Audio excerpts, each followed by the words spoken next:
Welcome back to Vishalakshi ಕನ್ನಡದ YouTube channel. G ಕನ್ನಡದ ಹೊಸ ಧಾರಾವಾಹಿ ಕರ್ಣ ಈಗ ಪ್ರೇಕ್ಷಕರಲ್ಲಿ ತೀವ್ರ ಕುತೂಹಲ ಮೂಡಿಸಿದೆ. ಆರಂಭದಲ್ಲೇ ಈ ಸೀರಿಯಲ್ ದೊಡ್ಡ ತಿರುವು ಪಡೆದುಕೊಂಡಿದೆ. ನಾಯಕ ಕರ್ಣ ಈಗ ಸಂಕಷ್ಟದ ಸುಳಿಯಲ್ಲಿ ಸಿಲುಕಿದ್ದಾನೆ. ಒಬ್ಬ ದಕ್ಷ ವೈದ್ಯನಿಗೆ ಈಗ ಕೆಟ್ಟ ಕಾಲ ಶುರುವಾದಂತಿದೆ. ವಸಿಷ್ಠ ಆಸ್ಪತ್ರೆಯಲ್ಲಿ ನಡೆದ ಈ ಘಟನೆ ಈಗ ಎಲ್ಲೆಡೆ ಸಂಚಲನ ಮೂಡಿಸಿದೆ. ಡಾಕ್ಟರ್ ಕರ್ಣ ಅಂದ್ರೆ ಎಲ್ಲರಿಗೂ ಅಚ್ಚುಮೆಚ್ಚು. ಆದರೆ ಈಗ ಅವರ ವೃತ್ತಿ ಜೀವನಕ್ಕೆ ಕಪ್ಪು ಚುಕ್ಕೆ ಬಂದಿದೆ. ಈ ಘಟನೆಯಿಂದ ಕರ್ಣ ಮಾತ್ರವಲ್ಲದೆ ಇಡೀ ಕುಟುಂಬ ಕಂಗಾಲಾಗಿದೆ. ಈಗಾಗಲೇ ಈ ಪ್ರೋಮೋ ಸಾಮಾಜಿಕ ಜಾಲತಾಣದಲ್ಲಿ ವೈರಲ್ ಆಗುತ್ತಿದೆ. ಬಾಣಂತಿಯರ ಸಾವಿನ ಸುದ್ದಿ ಕೇಳಿ ಜನರು ಬೆಚ್ಚಿ ಬಿದ್ದಿದ್ದಾರೆ. ಕರ್ಣನ ಮುಂದಿನ ನಡೆ ಏನು ಎಂಬ ಪ್ರಶ್ನೆ ಎಲ್ಲರಲ್ಲೂ ಮೂಡಿದೆ. ಈ ಘೋರ ದುರಂತಕ್ಕೆ ಕಾರಣವೇನು ಎಂಬುದು ಈಗ ನಿಗೂಢವಾಗಿದೆ. ಧಾರಾವಾಹಿಯ ಇಂದಿನ ಪ್ರೋಮೋ ನೋಡಿದರೆ ಎದೆ ಜಲ್ಲೆನ್ನುತ್ತದೆ. ವಸಿಷ್ಠ ಆಸ್ಪತ್ರೆಯಲ್ಲಿ ಇಂದು ಎಲ್ಲವೂ ಉಲ್ಟಾಪಲ್ಟಾ ಆಗಿದೆ. ಹೆಸರಾಂತ ವೈದ್ಯ ಕರ್ಣ ಡೆಲಿವರಿ ಮಾಡಿದ 3 ತಾಯಂದಿರು ಮೃತಪಟ್ಟಿದ್ದಾರೆ. ಈ ಸುದ್ದಿ ಇಡೀ ಆಸ್ಪತ್ರೆಯನ್ನೇ ನಡುಗಿಸಿದೆ. ಸಂತೋಷದಿಂದ ಇರಬೇಕಿದ್ದ ಕುಟುಂಬಗಳು ಈಗ ಶೋಕಸಾಗರದಲ್ಲಿ ಮುಳುಗಿವೆ. ಕರ್ಣ ಒಬ್ಬ ಅತ್ಯುತ್ತಮ ವೈದ್ಯ ಅನ್ನೋದ್ರಲ್ಲಿ ಅನುಮಾನವಿಲ್ಲ. ಆದರೆ ಇದು ಕರ್ಣನ ತಪ್ಪಲ್ಲ ಎನ್ನುವುದು ಮೇಲ್ನೋಟಕ್ಕೆ ತಿಳಿಯುತ್ತಿದೆ. ಇದರ ಹಿಂದೆ ರಮೇಶ್ ಎಂಬುವವರ ದೊಡ್ಡ ಸಂಚು ಅಡಗಿದೆ. ಕರ್ಣನನ್ನು ಸೋಲಿಸಲು ರಮೇಶ್ ಈ ಸಂಚಿನ ಚಕ್ರವ್ಯೂಹ ಎಣೆದಿದ್ದಾನೆ. ಇದು ಕರ್ಣನ ಹೆಸರನ್ನು ಹಾಳು ಮಾಡುವ ಪ್ಲಾನ್ ಆಗಿದೆ. ತಮ್ಮವರನ್ನು ಕಳೆದುಕೊಂಡ ಜನರು ಆಸ್ಪತ್ರೆ ಮುಂದೆ ಜಮಾಯಿಸಿದ್ದಾರೆ. ಎಲ್ಲರೂ ಆಕ್ರೋಶದಿಂದ ಕೂಗಾಡುತ್ತಿದ್ದಾರೆ.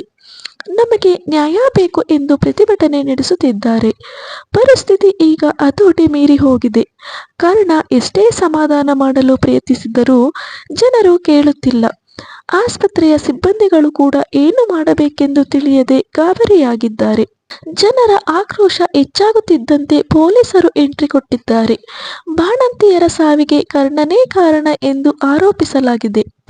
ಹೀಗಾಗಿ ಪೊಲೀಸರು ಡಾಕ್ಟರ್ ಕರ್ಣನಿಗೆ ಕೈಕೋಳ ತೊಡಿಸಿದ್ದಾರೆ. ಸದಾ ಜನರ ಜೀವ ಉಳಿಸುತ್ತಿದ್ದ ಕರ್ಣ ಈಗ ಜೈಲು ಪಾಲಾಗುತ್ತಿದ್ದಾನೆ. ಈ ದೃಶ್ಯ ಅಭಿಮಾನಿಗಳಿಗೆ ಸಖತ್ ನೋವು ಉಂಟು ಮಾಡಿದೆ. ಈ ಆರೋಪ ಕರ್ಣನ ಪಾಲಿಗೆ ಬರೀ ವೃತ್ತಿ ಜೀವನದ ಪ್ರಶ್ನೆಯಲ್ಲ, ಇದು ಆತನ ಅಸ್ತಿತ್ವದ ಹೋರಾಟ.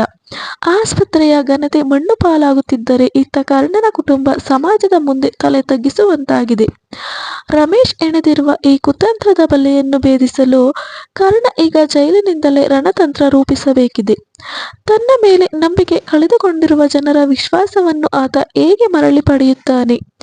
ಈ ಸಂಚಿನ ಹಿಂದಿರುವ ಅಸಲಿ ಮುಖಗಳನ್ನು ಕರ್ಣ ಹೇಗೆ ಬಯಲಿಗೆಳೆಯುತ್ತಾನೆ ಎಂಬುದು ಮುಂದಿನ ದಿನಗಳಲ್ಲಿ ಕುತೂಹಲ ಮೂಡಿಸಲಿದೆ. ಈಗ ಕರ್ಣನಿಗೆ ನ್ಯಾಯ ಸಿಗುತ್ತಾ ಅನ್ನೋದೇ ದೊಡ್ಡ ಪ್ರಶ್ನೆ.